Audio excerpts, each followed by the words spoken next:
right, we'll get started. Thanks so much, everyone, for joining us this afternoon. We know you have no shortage of options at every hour to come to, so we appreciate you joining us. Coming from a society background myself, I'll always have the needs of societies at heart, and we'll always feel like we could always use more conference content focused on societies. And it's nice to have opportunities like today to showcase some of the incredible innovation and creative partnerships that societies of all sizes are pursuing in the name of both mission and financial sustainability. And so joining us here today, we have Brett Rubenstein, Chief Commercial Officer for Geoscience World, speaking about their new open access community journal Lithosphere, launched in collaboration with other geoscience societies. Then we'll have Julie Gill, Vice President for Education Center Strategy and Operations from American Medical Association. And Julie will be sharing how AMA is leveraging their CME product EdHub for the benefit of other societies. And lastly, we'll have Pat Franzen, Director of the SPIE Digital Library, who will speak about SPIE's collaboration with other nonprofit organizations for hosting services on their proprietary platform. Our aim is to have this be a thought-provoking but practical session, and we hope that it'll stir up many questions about how some of these lessons might apply for your organizations, and perhaps for some of the librarians in the room, how you may support some of these interesting nonprofit initiatives. We obviously don't have a ton of time, but we're going to speak fast so we can hopefully lend a lot of time at the end for questions. So if you can please save your questions till the end, till all speakers go, but we very much hope that you'll have them. So we'll start with Brett.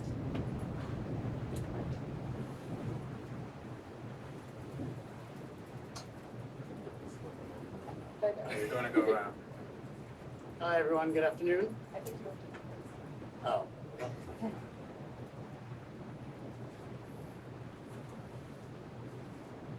It's working.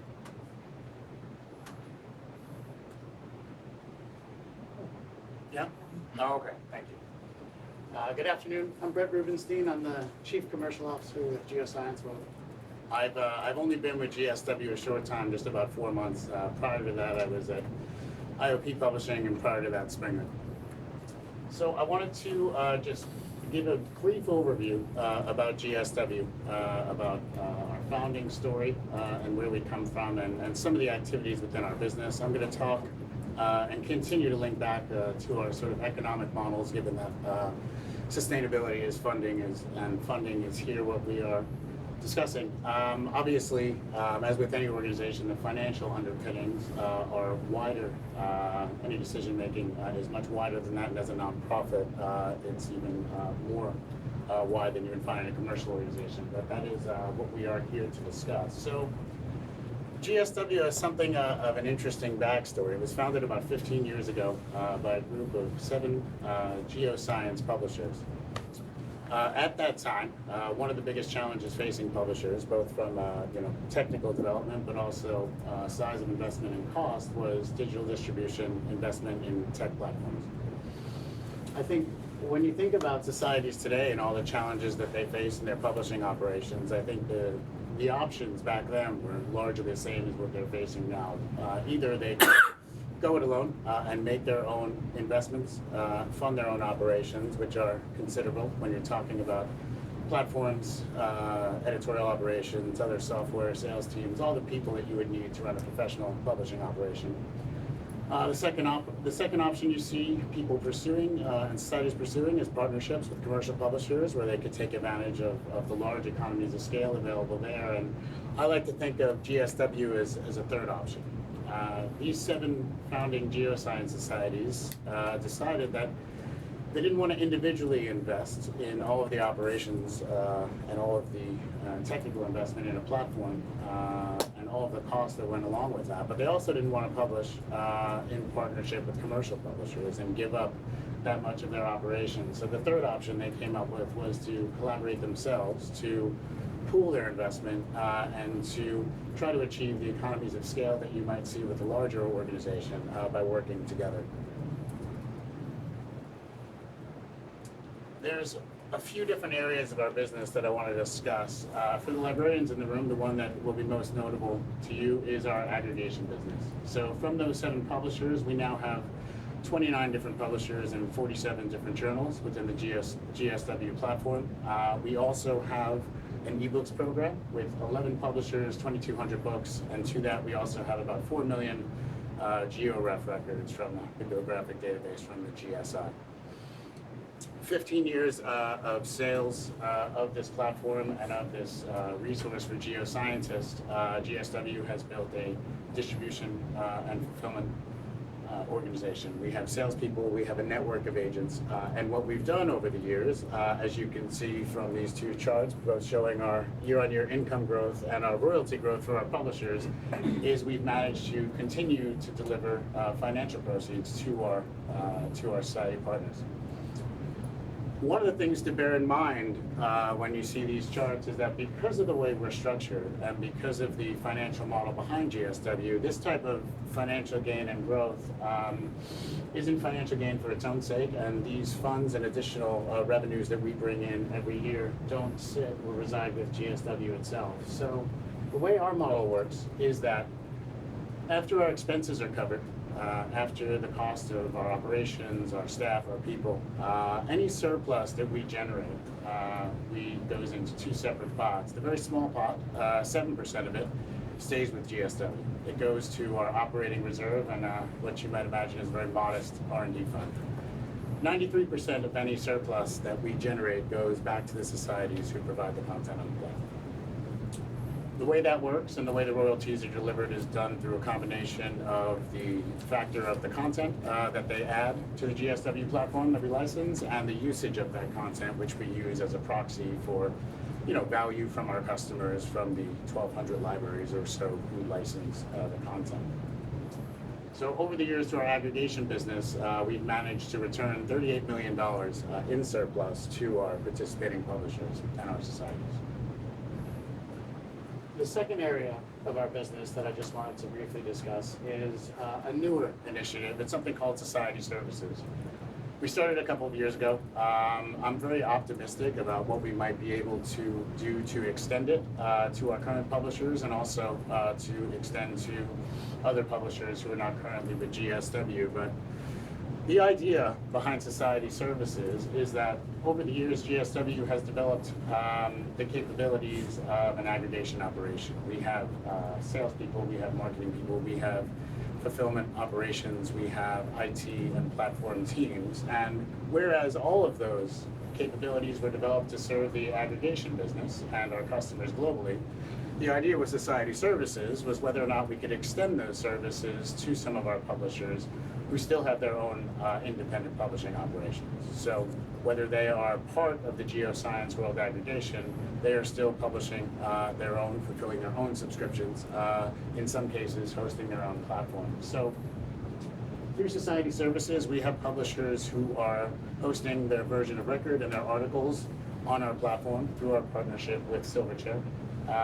They take part and participate in our road mapping for platform development. We also handle access control, customer service. The general idea, again, in thinking about funding and the topic of the day, is that we can do this much more cost effectively for them, given the size of our operation compared to the size of their own. And again, it serves as that third option. Again, it's either doing it themselves or looking at partnerships with commercial publishers. The third initiative is our newest, and it's what Lauren mentioned at the top of the talk about Lithosphere.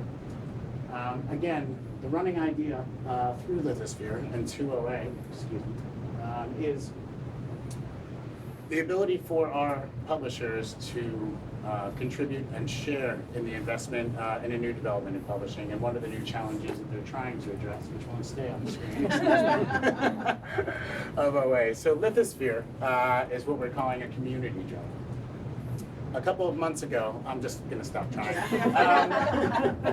A couple of months ago, GSW acquired the journal Lithosphere, which is an OA publication, from the GSA.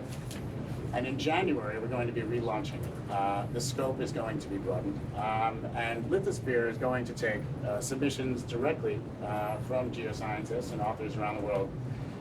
But here's where the community aspect comes in. It's also going to serve as part of the publishing portfolios of the 7 participating publishers. They will be transferring papers to the journal. Lithosphere will also serve as an option for their authors and for those programs for their authors who want to either publish away by virtue of ideology or mandate or something like that.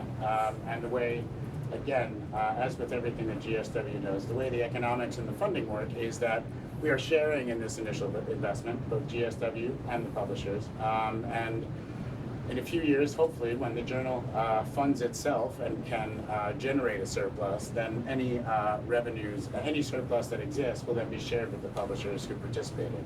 So this is our newest challenge, but it's also sort of the same old idea, or 15-year-old idea from GSW of finding a way to solve publishing challenges through collaboration with societies without going so far as to by allowing them, to maintain their independence and work together rather than either funding their own operations or partnering with a larger commercial organization. So that's a brief overview, and I don't want to steal time from the rest of the folks, so thank you very much.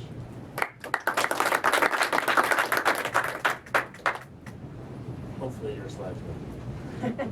Fingers crossed.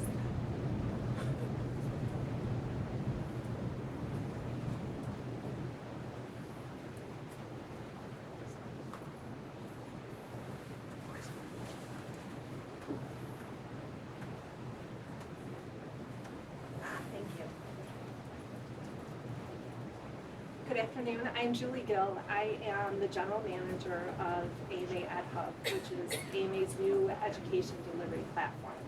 So I'm excited to tell you a little bit about the journey that we've been on with AMA Ed Hub. Since AMA's inception, we have had a deep and long-standing commitment to education. It's a core component of almost every strategy that we pursue.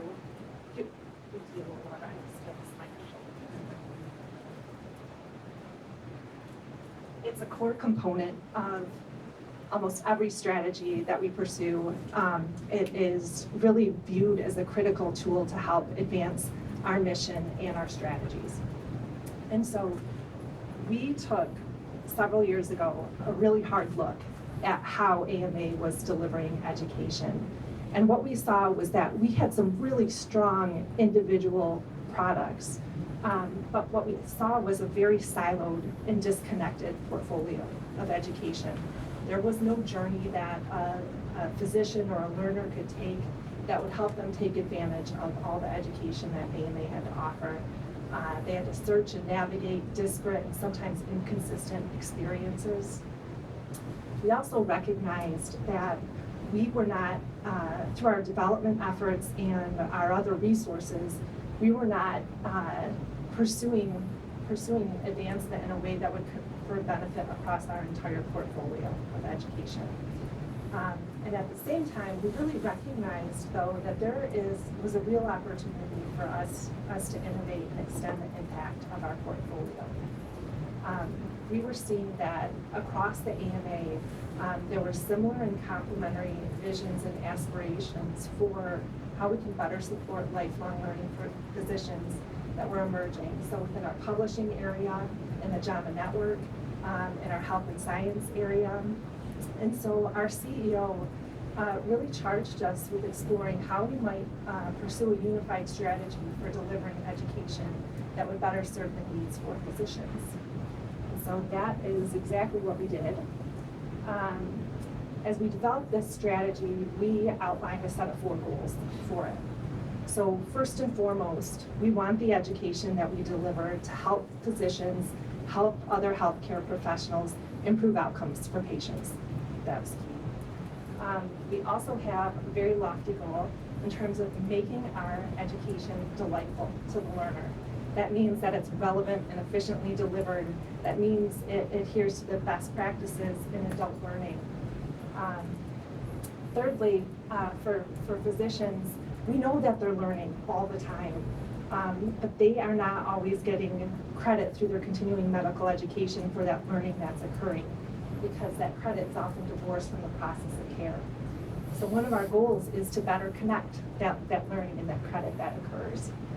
And then the 4th area, our 4th goal, is really along the lines of reducing an administrative burden that physicians have in terms of being able to track and report their credit for licensure as well as certification.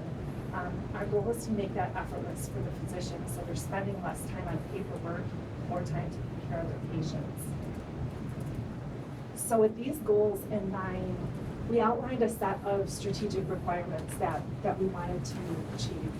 First and foremost, we wanted to deliver simple, intuitive, increasingly personalized learning experiences to physicians as well as other healthcare providers. We wanted to bring all of our AMA education under the umbrella of AMA Ed Hub so that a user would be able to realize the full value of the education that we are providing. With our portfolio, we had to be flexible in order to be able to serve the different product requirements that existed. So whether there were different business models for the products, different brands, different educational formats, our goal was for this platform to be both flexible and scalable to serve the unique needs of those products. Go back. So you can see a screenshot of the main page here, which really helps a user navigate across all of the different areas of education by topic and so forth. But we also wanted to make sure that the brands of the products could really shine through while maintaining a consistent user experience through the platform. So I'll take you through a couple examples. This is Jann Learning, which is our CME from the JAMA Network journals. And you can see their branding as well as an example of an activity that a user would engage with. This is another product, AMA Steps Forward, which is our practice transformation series that's really geared toward improving practice efficiency. And this is the AMA Health System Science Learning Series, which is geared toward medical students and helping them understand how healthcare is delivered within systems today. And so throughout this, we're trying to create a welcoming place for all these different types of products while serving the needs of the learners. And so we launched this platform at the end of last year. And so this year has really been about driving awareness and engagement with our users, and we're really excited about the results that we've been able to achieve thus far. So across all of our KPIs, we're seeing double-digit increases percentage-wise in terms of that engagement. So whether it's sessions, course completions, users completing courses. We're also really pleased with the reporting piece that I mentioned earlier. We have a near perfect transmission success rate to the state and specialty boards that we report to, which is huge. And we understand that this it's much higher than the rest of the providers that are doing this. So we're excited about these initial results. We also, as Lauren mentioned, we're excited. We think we've built a really powerful delivery channel for education, one that is serving our AMA portfolio well, but we also believe can serve the needs of other organizations who were facing similar challenges that we've been facing. And so this past year, we have been having conversations with different organizations, just sharing our journey and what we're trying to do with the Ed Hub and identifying opportunities to collaborate where AMA Ed Hub can be an additional channel for getting your education out there in a new and exciting way. Also to expand the reach of your education beyond the traditional audience that you might serve. And so earlier this year, we introduced our first pilot with the American College of Radiology. And so they have their education also on our platform. And for them, they were really interested in getting their education in the hands of adjacent specialties beyond radiology. And so this pilot's been going very well. They're excited about the results that we've been able to achieve. They're actually adding more content to the platform. And so I expect very soon that we'll be announcing some additional new partnerships that are coming up. That just tells you how happy they are. So this has really been an exciting journey for us. And, we're excited to get the learnings from this pilot and as well as the learnings from how users are engaging with the system, so that we can really better support the lifelong learning needs of physicians and other care providers. So thank you.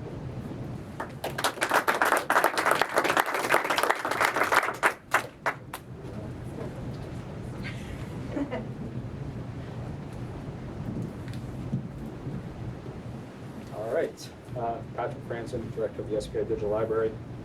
We'll talk a little bit about some of the platform offerings we have. So first, a little bit about SPIE. We're the International Society for Optics and Photonics, been around since the mid-1950s. And we focus on light-based technologies and applications. Relatively big society, we have 18,000 members. We actually count ourselves more our constituents. There's a lot of little sub-communities within SPIE. So we look at all the folks that interact with us, not just our members. We sponsor 25 major events each year, biggest one's Photonics West. And we've got a relatively large digital library, more than 500,000 publications that come in a variety of different formats. We publish 18,000 new papers annually, and we now capture about 8,000 to 9,000 conference videos annually as well.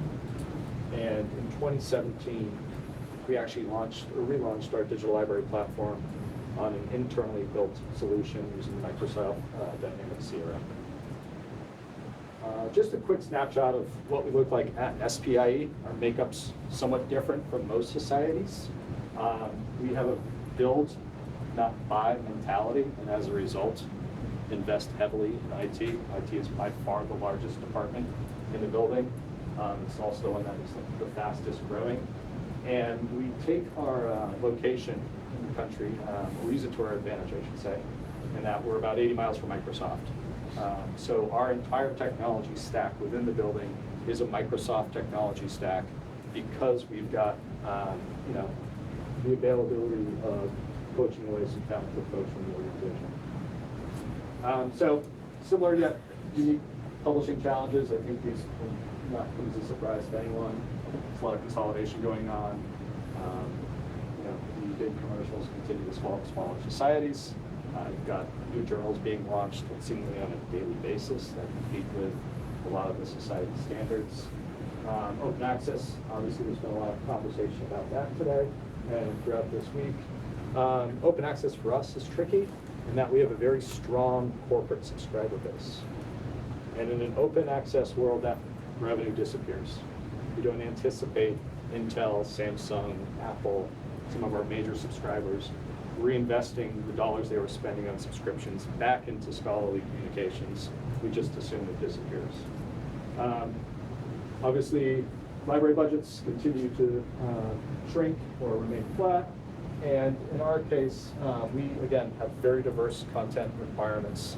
We're not a traditional journal publisher, so we've got some unique challenges. And as a result of owning our platform, we have some really high technology costs. So a couple of challenges that are somewhat unique.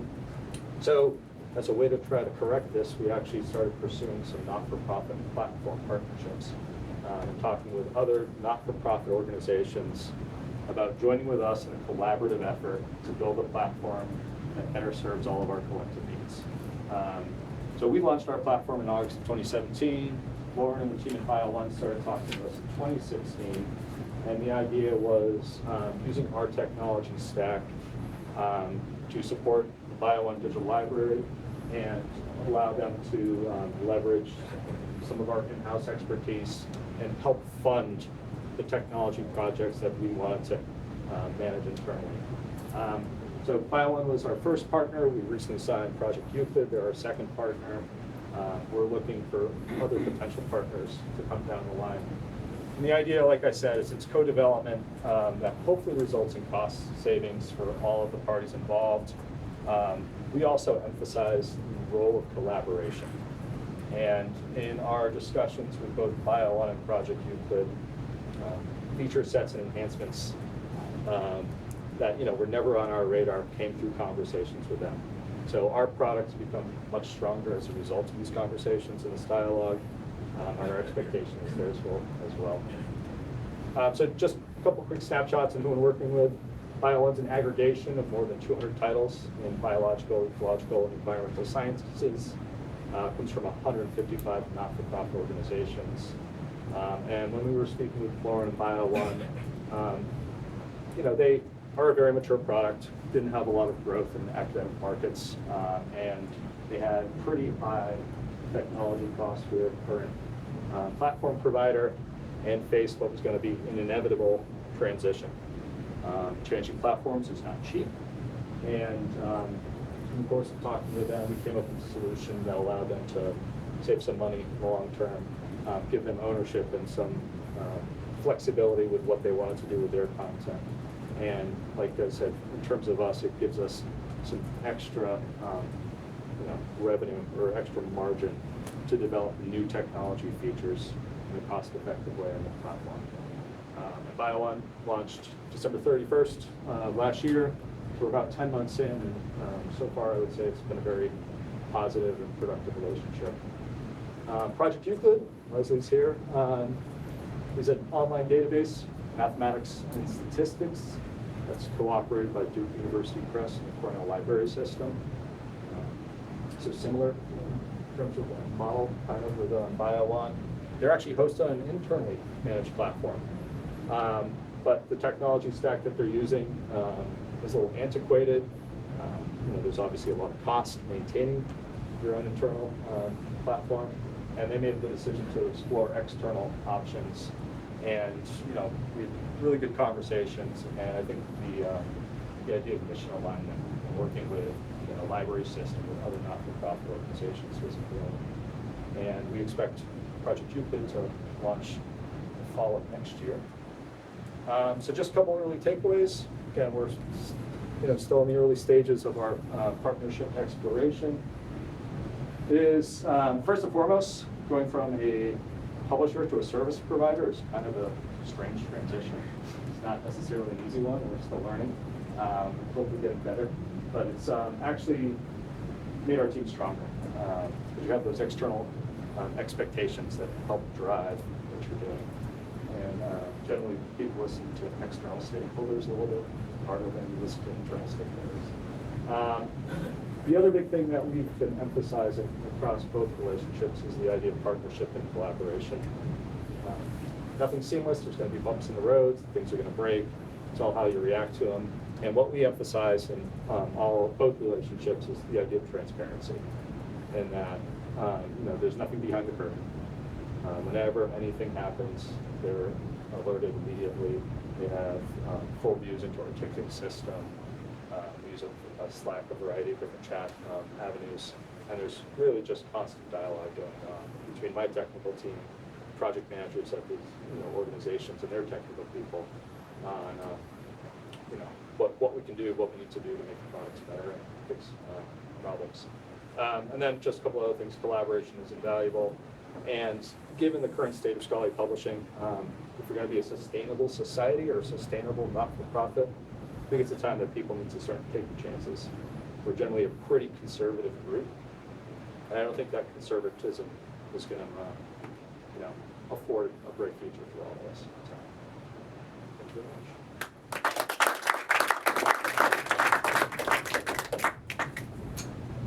Well, first, just one more round of applause for our speakers. Thank you so much. And I think hopefully what you see is that what's really interesting here, these are three obviously very different approaches, but to the same types of problems, and the idea that societies at different sizes and different disciplines and doing very different things in their other programming still have this need to go into kind of this brave new future with ideas and revenue generation and collaboration in mind. So thank you for sharing that. And I agree with a lot of what's said in that what we need, a word that came out in all three of these is transparency. And we need to have, I think, as a community, more examples of what is working, what is not working, and just bringing people to this common table. So appreciate your candor here. So would love to have some questions for the group.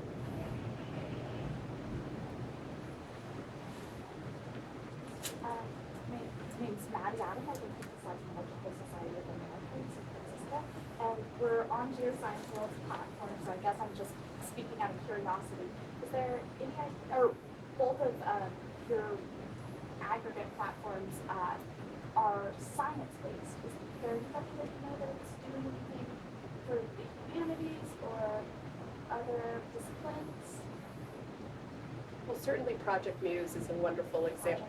Yeah, Project Muse also, you know, that the aggregator space is relatively small, as Brett said, and that there's, you know, there's Project Euclid, there's Bio1, there's Geoscience World, and with the humanities and social sciences, there's Project Muse, which serves that through Johns Hopkins University Press. Thank you. I'm sorry? And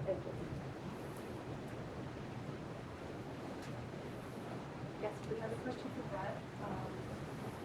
I was curious about the percentage of open access, your pressure on that, and how you think one journal is going to be a solution, rather than So integrating it into the existing journals. so we don't think one journal is the solution, but it's where we're starting. I think when you look at the publishers participating in it, you know, so some of the publishers already have their own OA journals. Others of them are choosing to collaborate together and with us on this one. And I think, again, the driver behind it is very similar to what Matt was talking about, the cost of the infrastructure required for it. I think for us, it's more a first step than it is an ultimate goal. And there are multiple possible futures. I don't know if this is one journal leading to 10. I don't know if it's one journal that we want to grow and broaden. We did widen the scope of the journal, so a mega journal type outcome could be possible. I think for us initially, both for GSW and the collaborators, it's about building a capability which enables a number of different possible scenarios rather than saying this is the one we're going to pursue right now. I have a question for the group. One of the things that came up, you mentioned, Pat, is this idea that the complexities of being a publisher one day and then being a service provider the next. And so obviously in all of your cases, you are in one dimension service providers, and yet you are still publishers and you are still membership organizations. And so how do you find, you know, what challenges are there in balancing those, or can you share any lessons learned and what that means?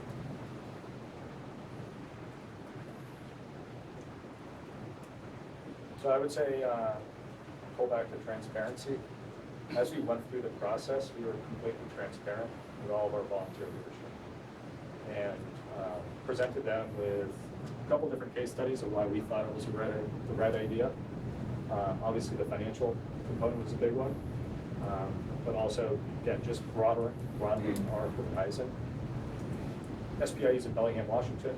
We're 3,000 miles away from every other society in the country. So we tend to operate sometimes in a little bubble. And being able to, you know, create a community that we can bounce ideas off of and share common problems and common successes was incredibly important to us. But the only way we went through any of it was being completely open and honest with our membership, our leadership, and making sure that they were behind the efforts. We're going to do any kind of black box operation without getting that check. For us, we're very much in pilot mode of this, and so having that transparency for people that we have their products or education on the platform, but also having that dialogue and that permission to learn and to improve as we move forward. I think there's a quote I use, I'll borrow it and butcher it, but someone said that, you know, thinking that collaboration is going to be easy is like going boating and expecting to not get wet. I think you know, it's difficult. You know, the stakeholders that we have, whether they're customers, whether they're our publishers, whether they're our users, it just keeps widening.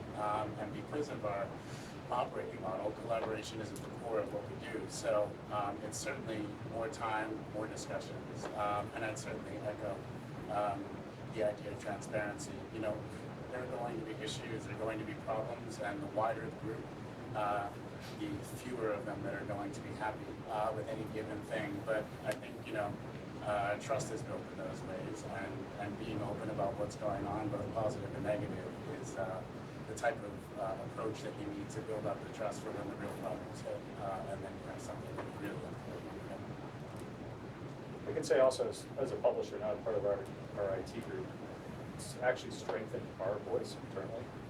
And that when there's 3 groups vying for the same type of technology enhancement, it's a lot easier for me to get those resources. And before, competing with our education group, our meeting group, membership group for IT time, now we've got a collective force behind what we're trying to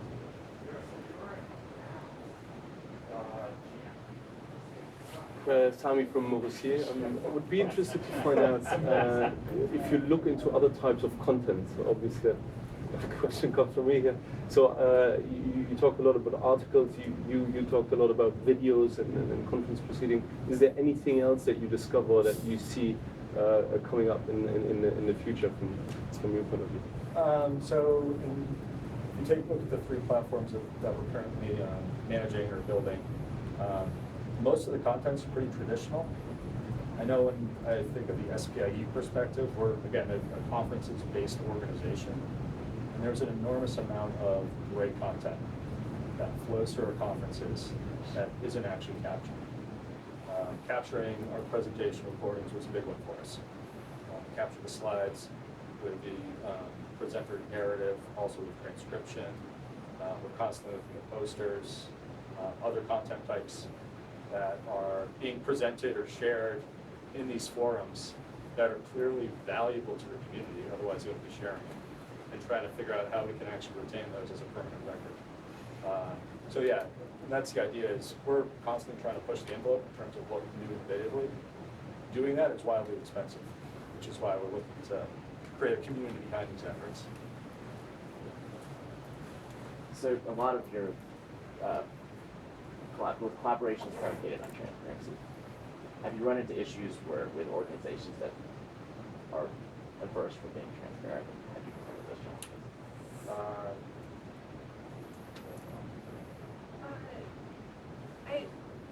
We've been very transparent in terms of what we're trying to achieve with this. And so it could very easily look like we were trying to take over education, trying to take over content. And the way that we designed our platform was to try to make it a welcoming place for all education, that we can really, what we're trying to do, we can lift bubbles, so to speak. And so it also helps. We're at an early stage where we've structured our pilots. These are free engagements. We're really trying to learn and help the profession. And so that's helped us to overcome what I think what resistance or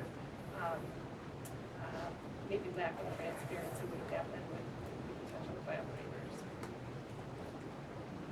So when we built our own platform, we moved to the commercial offering. And one of the things we take a hard look at and we make a concerted effort to avoid are the things that made us crazy when we were on that platform. You submit a ticket and it would disappear into the abyss and resurface 4 months later.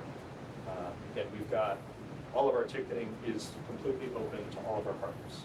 So they know at any given moment what's going on with every bug, enhancement, new product that they've submitted to our system. And we work with them directly in terms of prioritization. So what we do is we look really hard at our past experiences and try to replicate what was great and avoid what was terrible. That's our general philosophy. I have 2 questions. And then one for Brett. About the economics of this and how it works. So when you scale to take on provide services to 2 other organizations and go down to increase the revenue of the organization, is there more of a margin on that? Does it scale to actually lower the cost per service? I mean, we've looked at it, and I think it's too early to tell. We've actually had to bring in more talent to support 2 additional platforms. What we found is we did really thorough feature analysis, looking at what we built for our own digital library with what BioOne and Project Euclid.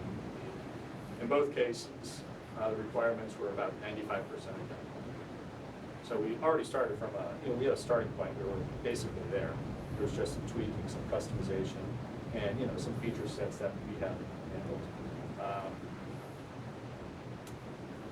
We think long-term, there's cost savings for everyone, in that most development is eaten by our overall platform budget and not billed back to our partner organizations.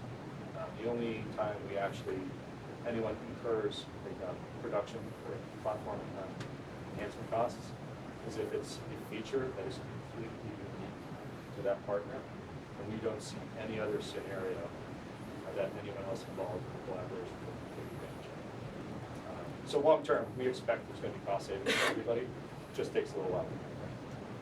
And I do think it's notable that with not just the case of SPIE, but in all of these cases too, that part of this is, of course, a financial play in terms of revenue generation, but it truly is, I think, a double bottom line, in that the other big part of this is mission fulfillment and the idea of the value that collaboration brings to the organization and to the greater mission of the organization.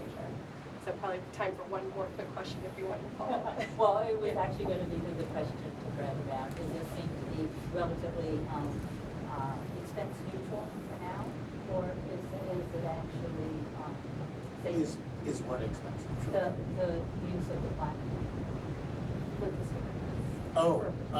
Well, so, there's certainly considerable startup cost, and that we've already spent. So in terms of buying consultancy, we've had to bring aboard new staff.